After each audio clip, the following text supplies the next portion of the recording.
Sobat Sehat pernah nggak kayak ngelihat ada yang melayang-layang ya, di bintik-bintik hitam kecil-kecil yang melayang-layang, atau seperti sarang laba-laba, atau seperti benang-benang halus, atau seperti kayak bayangan hitam-hitam gitu ya, ngambang-ngambang di penglihatan kita.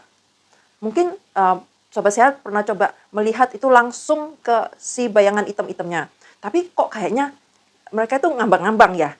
Terus mungkin juga mereka ini lebih jelas kelihatan bintik-bintiknya atau benang-benangnya itu kalau waktu kita lagi ngelihat langit, langit yang lagi terang gitu ya, atau lagi ngeliatin tembok yang putih gitu, jadi kelihatan tuh jelas itu layang-layangnya gitu ya. Atau mungkin waktu lagi ngeliatin layar komputer. Nah, barang-barang yang melayang-layang ngambang-ngambang ini disebutnya floaters. Sobat Sehat semuanya, saya Dr. Tirta Wijaya. Di channel ini kita akan bahas berbagai masalah seputar kesehatan dan pada kesempatan kali ini kita akan bahas tentang floaters. Topik ini saya angkat karena banyak ya Sobat Sehat yang nanyain tentang ya inilah yang melayang-layang ini. Jadi ya saya putuskan untuk bahas apa sih floaters itu, kenapa bisa terjadi floaters, kapan floaters itu nggak berbahaya, dan apa gejalanya yang harus diperhatikan yang bisa menjadi tanda bahwa ini suatu kondisi yang bahaya. Sebelum kita bicara tentang floaters, kita bahas dulu sedikit basicnya ya tentang mata, supaya Sobat Sehat nanti ngerti yang saya ngomongin, ngoceh-ngocehin di video ini apa aja gitu. Mata kita itu kerjanya kurang lebih sama seperti kamera. Di bagian depan mata itu ada struktur yang namanya kornea sama lensa. Jadi sinar masuk ke mata itu melalui kornea sama lensa. Kornea dan lensa ini tugasnya memfokuskan cahaya pas jatuh di retina. Retina adalah lapisan tipis jaringan khusus ya, jaringan saraf yang melapisin bagian belakang bola mata. Fungsinya si retina ini kurang lebih sama seperti film ya, atau seperti sensor gambar yang ada di kamera digital. Jadi kalau kamera monolog ya kurang lebih seperti film. Nah, kemudian si retina ini mengubah cahaya yang masuk ke retinanya itu menjadi signal elektrik yang kemudian dikirim ke otak melalui saraf optikal. Nah, di antara lensa dan retina itu ada ruangan yang lumayan besar ya di dalam bola mata yang terisi cairan gel yang jernih yang disebut vitreous humor, atau disingkatnya vitreous aja lah sebutnya. Vitreous ini pengisi sekitar 80% dari volume bola mata. Dan sebagian besar komposisinya itu terdiri dari air. Terus ada juga serat-serat kolagen sama substansi yang disebut hyaluronic acid. Sekarang apa floaters itu? Floaters adalah bayangan kecil-kecil yang jatuh di retina yang disebabkan terhalangnya cahaya oleh partikel-partikel kecil atau serat atau kondensasi yang ada di dalam vitreous.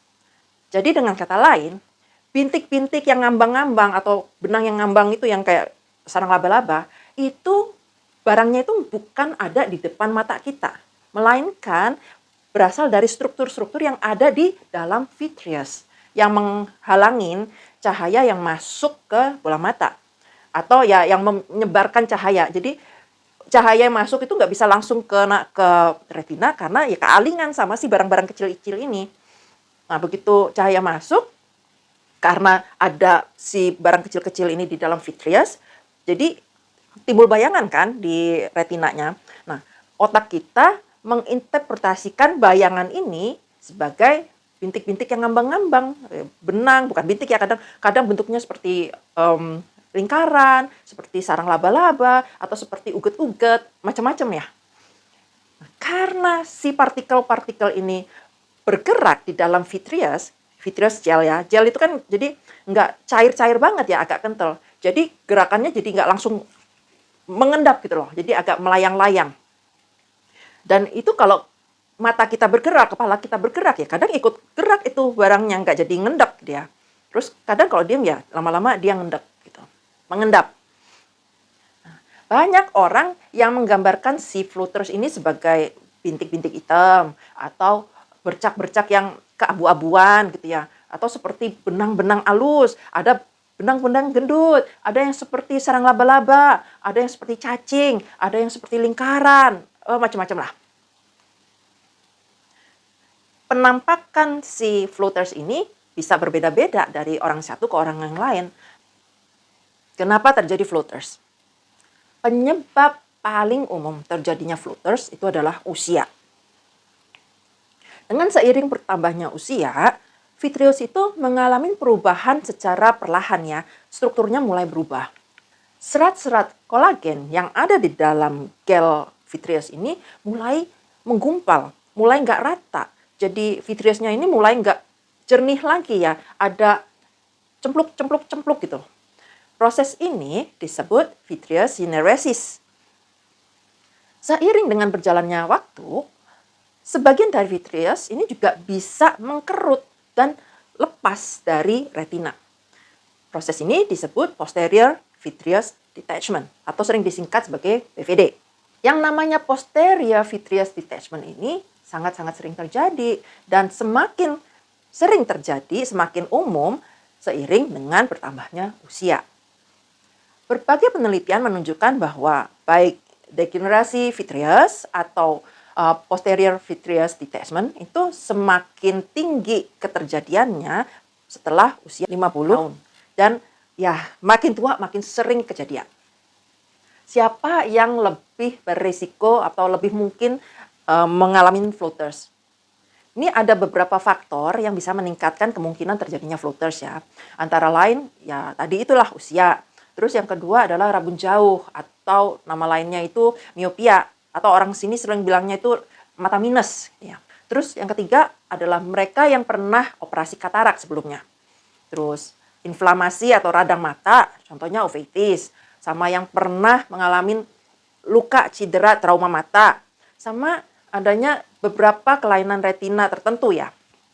Orang yang rabun jauhnya itu sangat parah atau minusnya itu gede, itu seringkali lebih mudah, lebih awal terkena si floaters-floaters ini. Karena bentuk bola matanya itu biasanya lebih lonjong. Sehingga ya ruangan antara si bagian depan sama si retina itu lebih banyak. Jadi secara mekanis ya kemungkinannya lebih banyak barang yang bisa ada di bola mata. Dibandingkan kalau yang matanya nggak terlalu lonjong.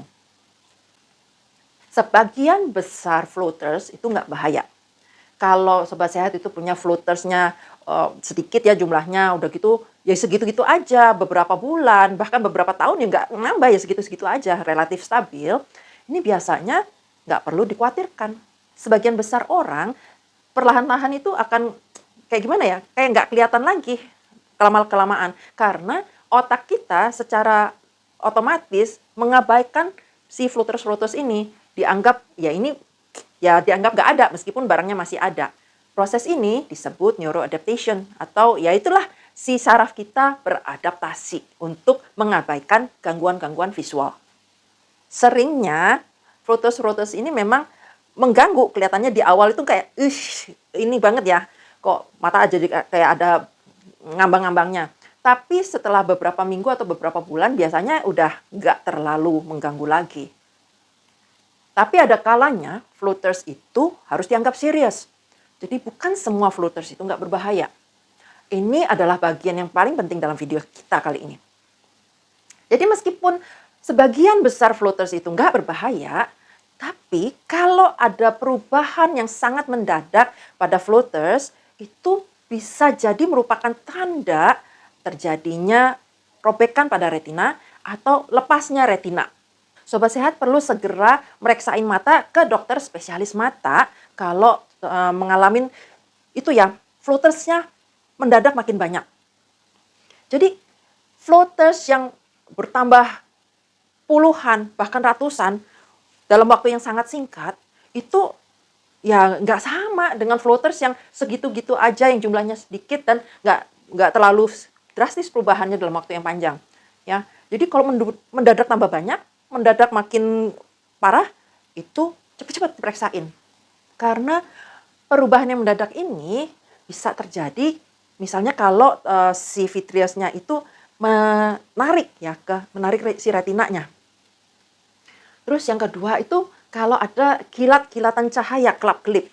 Kalau istilah medisnya sih disebut fotopsia ya.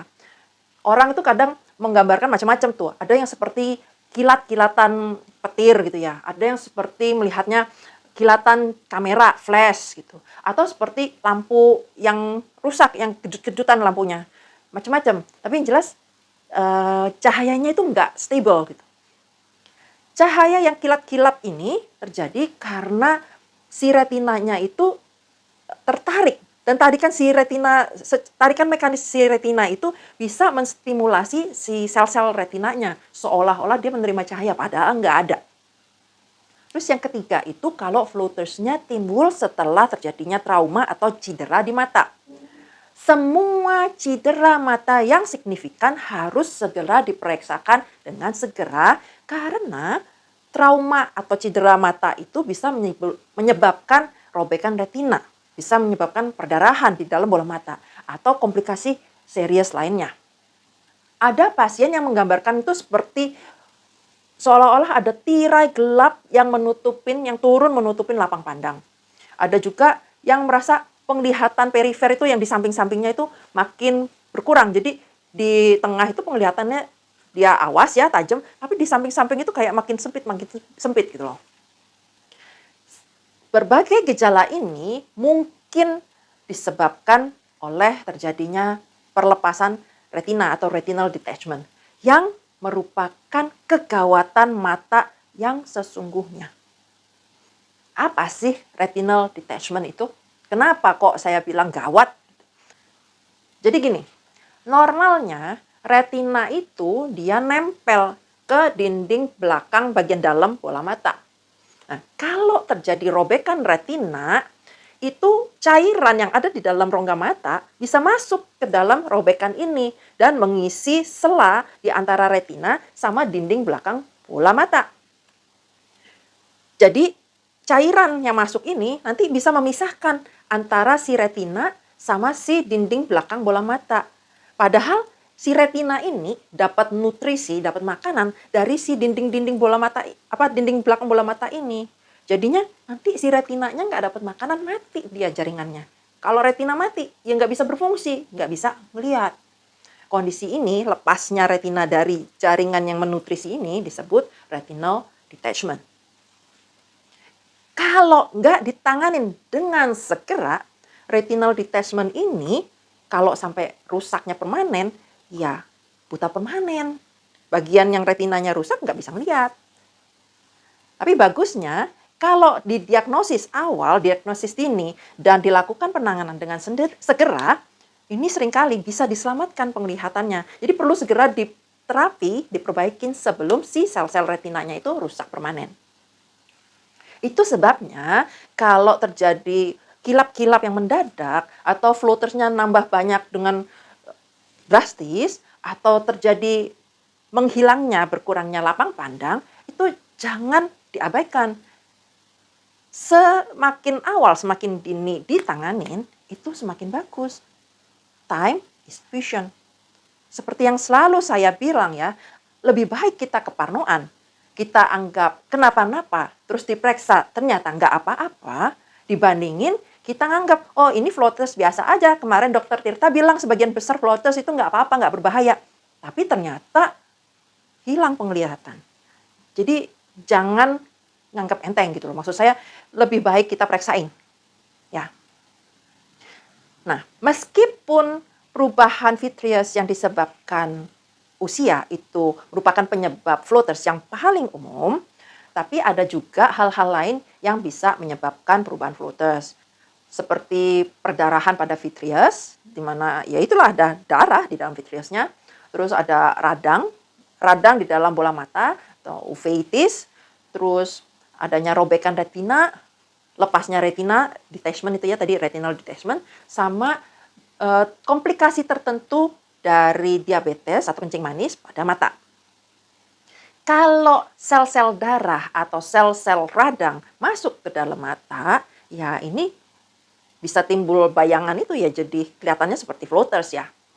Itu sebabnya kenapa pemeriksaan oleh dokter mata itu sangat penting kalau ada gejala atau ada perubahan yang baru, yang mendadak. Kalau sebelumnya nggak ada floater, tahu-tahu ada floaters, harus segera diperiksain. Jangan-jangan itu ada berdarah, ada radang. Terus bagaimana cara dokter mata meriksanya? Kalau dokter mata itu biasa, saya bukan dokter mata ya, tapi dokter mata biasanya melakukan pemeriksaan itu, ya pertama-tama dia tanya jawab, anamnesis. Kenapa, bagaimana, sejak kapan, berapa parah, seperti apa, ya kayak gitulah. Itu bukan ngobrol, bukan dokternya kepo, tapi ini adalah bagian dari pemeriksaan. Ya. Terus yang kedua tuh diperiksa tajam penglihatannya. Biasanya sih disuruh ngelihat angka atau huruf dari jarak jauh, suruh tutup mata satu-satu. Ya. Terus yang ketiga, diperiksa itu pupilnya, lingkaran matanya ya. Sama dilakukan pemeriksaan dengan mendilatasi atau melebarkan si pupilnya itu supaya bisa dilihat retinanya. Retina kan adanya di dalam ya. Jadi ini dilebarin pupilnya supaya lebih gampang dilihat. Jadi dokternya itu bisa ngintip nanti, ngintip retinanya, ngintip vitreousnya. Tujuan utamanya dari pemeriksaan ini adalah untuk menentukan apakah si fluttersnya itu memang cuma perubahan vitreous yang karena faktor usia atau apakah ada penyebab lain seperti robekan retina, detachment, perdarahan, atau peradangan. Pada beberapa kasus tertentu, dokternya mungkin juga perlu melakukan USG, ultrasound di bola mata ya. Nah sekarang, apakah floaters ini bisa dihilangkan? Jawabannya tergantung. Kadang-kadang bisa, kadang enggak. Jadi kemungkinannya tuh ada beberapa kemungkinan ya. Yang pertama, floatersnya itu mungkin dia di dalam bola mata itu lama-lama dia mengendap, adanya di bawah, jadi nggak ngalingin si penglihatan kita. Karena ya itulah adanya di bawah aja dia. Kalaupun goyang dia nggak sampai naik lagi, jadi nggak kelihatan. Terus yang kedua, dia nggak ngendek di bawah, tetap ada di sono ngambang-ngambang, tapi otak kita bisa mengabaikan, menyuekin si floaters ini. Ya biasanya itu butuh waktu agak berapa lama ya, beberapa minggu, beberapa bulan tuh lama-lama ya udah kayak nggak ada aja, padahal sih sebenarnya masih ada. Terus yang ketiga, floatersnya itu mungkin dia bisa pecah juga setelah beberapa waktu. Ya, tapi bisa juga ada floaters yang terus-menerus ada, kelihatan terus mengganggu penglihatan kita. Ini semua sangat tergantung dari posisi si floaters, si partikel di dalam vitreous ya, terus ukurannya, sama si orangnya ini seberapa sensitif dia terhadap si floaters itu. Sebagian besar floaters itu memang nggak perlu diapa-apain. Buat sebagian besar orang, dokter cuma menenangkan, ngasih pemahaman sama udah nggak apa-apa, nggak perlu dikhawatirkan. Sama palingan ya dimonitor aja ya secara rutin. Itu udah cukup. Karena ya memang nggak apa-apa, nggak membahayakan sebagian besar.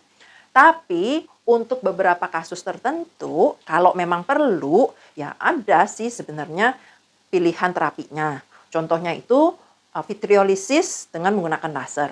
Vitreo itu tadi ya gelnya, lisis itu artinya menghancurkan. Jadi menggunakan laser untuk menembak si gumpalan-gumpalannya itu. Tapi nggak semua floaters bisa ditembak pakai laser, tergantung. Kalau mau tahu bisa atau enggak, itu tanyanya sama dokter matanya. Dan hasil dari tindakan ini juga macam-macam. Ada orang yang bagus sekali hasilnya, puas sekali. Tapi ada juga yang, kok nggak beda-beda jauh ya setelah di laser. Jadi biasanya dokter mata ya, nggak akan melakukan tindakan ini, laser ini, kalau kondisinya ringan. Karena nanti yang nggak terlalu ngaruh, bedanya itu nggak banyak gitu. Terus yang kedua adalah vitrectomy. Vitrek ini dari katanya vitreous, ya cairannya itu, tomy itu artinya potong. Jadi vitrectomy ini adalah prosedur bedah di mana si cairan vitreous gelnya ini dikeluarin, disedot keluar, lalu diganti dengan cairan baru. Dikuras lah istilahnya ya, diisi bola matanya itu. Prosedur ini bisa sangat efektif buat floaters yang sangat mengganggu, yang sangat parah. Jadi kalau mau ditembakin pakai laser itu udah susah karena kebanyakan. Ya udah sekalian aja dikuras, diganti yang baru gitu istilahnya. Tapi karena prosedur ini invasif dan ada risikonya itu relatif lebih tinggi dibandingkan dengan laser. Contohnya itu bisa menyebabkan retinal detachment, bisa menyebabkan infeksi, atau bisa jadi bikin katarak. Gitu ya. Jadi biasanya dokter mata nggak akan gampang-gampang menyarankan dilakukan vitrectomy ini. Dia biasanya akan jauh lebih selektif ya, karena risikonya juga relatif lebih besar. Itu tadi sharing saya hari ini tentang floaters. Semoga info yang saya bagikan hari ini bermanfaat dan jadi berkat buat sobat sehat semua. Jadi sobat sehat lebih ngerti apa sih floaters itu, kapan harus dilakukan tindakan. Kalau sobat sehat suka dengan bahasan semacam ini, mohon like video saya dan subscribe di channel ini supaya sobat sehat bisa terus terima info-info baru dari saya. Kalau ada teman saudara yang dirasa perlu video ini, informasi ini, mohon di-share aja. Siapa tahu bisa menyelamatkan penglihatan mereka dari kebutaan permanen. Nah, kalau sobat sehat ada pertanyaan seputar kesehatan yang nggak harus tentang floaters ya, tentang yang lain juga boleh. Boleh langsung aja diketik di komen, nanti kita akan bahas di video-video berikutnya. Tapi please jangan konsul, karena kalau yang namanya konsultasi itu harus dikerjakan secara personal antara pasien dengan dokternya. Semua info kesehatan yang umum seperti yang saya berikan saat ini, itu nggak bisa menggantikan saran kesehatan yang diberikan secara personal. Ya, ini adalah disclaimer saya. Sampai jumpa di video-video berikutnya. Salam sehat selalu.